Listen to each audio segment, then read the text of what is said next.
when I wake up, well, I know I'm gonna be the man who wakes up next to you. And when I go out, yeah, I know I'm gonna be the man who goes along with you.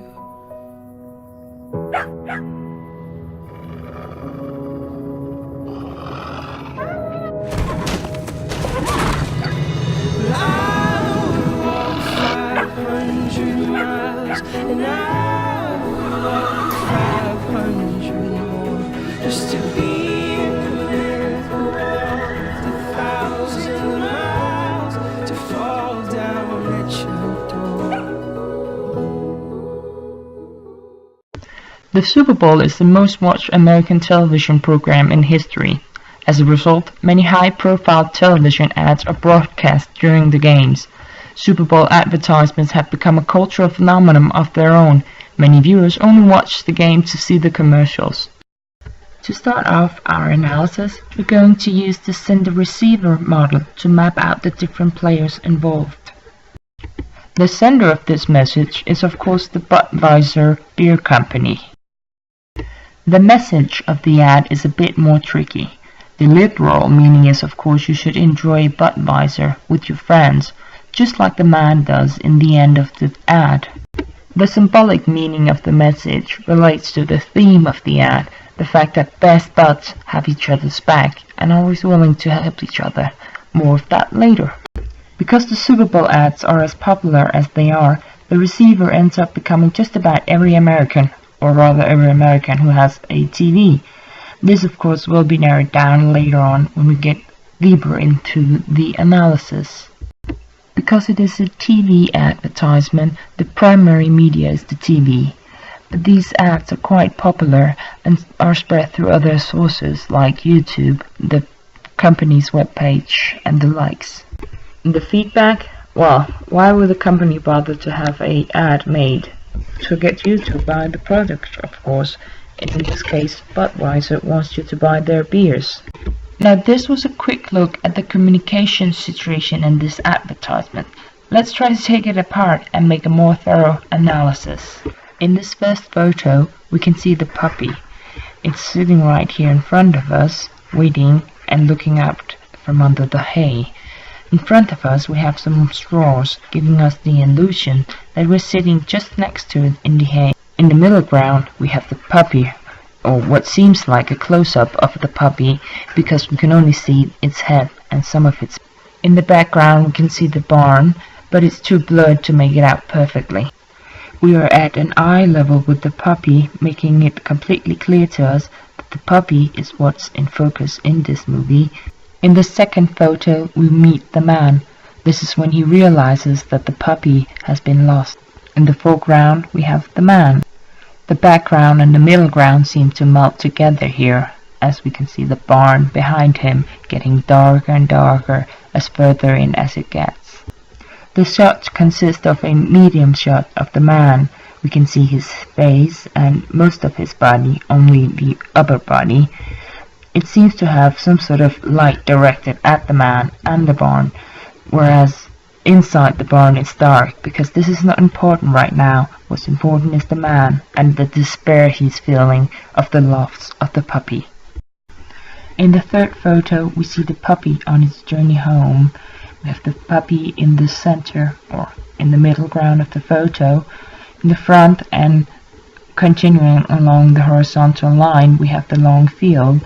This gives us the illusion that the puppy is on a very long journey home. This is of course a trick to make the viewers feel sorry for the puppy. To induce this feeling, they've created a field which appears to be wet. You can see the water puddles in the holes in the field. At the same time we have a very low light in this scene, giving us the illusion that it is now night, which is of course meant to make us feel like the puppy has been on a very long journey in order to find its way back home. The fourth picture is from just after the dog, or rather the animals, have chased the wolf away, and the dog has just realized that its friends, the horses, are standing just behind it. In the foreground we have a very small dog. The middle ground is consisting of the horses, which appears to be very big and strong compared to the small dog. And in the background we can hint the fields and guess that they are still very close to the house, just as we were shown previously in the movie. Now, of course, the sizes and the position of the animals becomes very important in this photo, because when we have the large horses compared to the small dog, we really get the feeling that the dog's best friends, its best buds, the horses, are there to support it and to give it the help it needs. We still have a very low light in this photo. It's still very dark because it's still light, but also the darkness gives us a symbolic meaning. When it's dark, danger is about, and the dog still hasn't been returned to its home, so it's still in danger in some way. The fifth picture is the ending of the ad, where the puppy has been returned and everybody seems to be happy. In the foreground we can hint the barn in the sides of the picture. In the middle ground we have the dog now safely returned, the horse standing right in front of the door looking protectively at the dog, and the man sitting relaxed with the Budweiser having his well-deserved break time. In this photo it has now changed to being light outside. Of course, this gives us the feeling that an entire night has passed while the dog was trying to find his way back home, but also the darkness is gone. There are no longer any dangers out there for the dog. The man and the horse are going to protect it. Also interesting is it that the photo is almost being framed by the barn. The barn serves as yet another protective shield for the dog, keeping it inside where it is safe and not outside in the wildness where there are wolves. Throughout the ad, focus has been on the puppy by allowing it to be in the center of this frame, or being the only thing within the frame.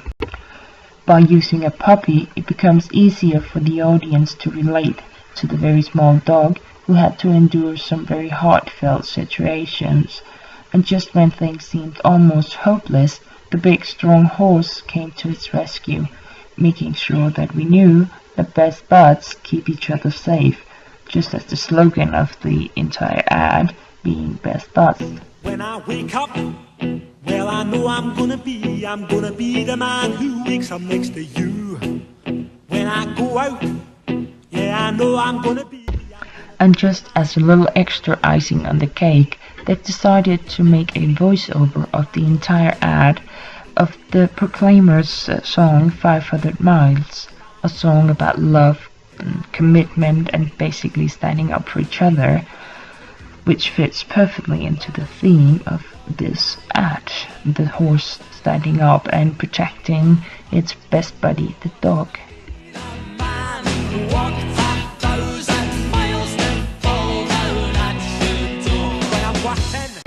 So now I've pretty much reached the conclusion that this ad is about love and commitment and standing up for your friends. So I guess you're wondering, what does this have to do with selling beer? And I suppose you're right, it doesn't really have much to do with the whole issue of selling beers, but it's not the beer they're selling you, it's the emotion. They want you to react to the emotion, and when you go down to the store to shop for beers, you see the emotions in your head. You see the dog, you see the horse, you see the whole ad playing inside your head, and it makes you want to buy Budweiser instead of another beer. To finish it all up, let's return to our sender-receiver model. The sender is still Budweiser because they're still trying to sell us a beer. The message is also still, let's enjoy Budweiser with our friends, but also let's enjoy the emotion of staying safe and happy with our friends. The receiver is also still every American who watches the TV ad, but especially the ones who would fall for these kind of tricks, the ones who perhaps needs a friend or feel the need for some sort of protection that they're lacking. As for media and feedback, it's still the same as it was before. So right now I bet you're thinking, I go to the trouble of making an analysis if it's not going to change that much? Well, first of all, I cheated a bit. I added information from my interpretation in my message description before making the interpretation. And this is a very easy ad to interpretate, not really that much going on inside of it. But most importantly, I now have the information I need to prove that my interpretation is correct. So if I were to make an essay of this, I would actually have something to put in my argument when making the essay. Now that's a very important clue. But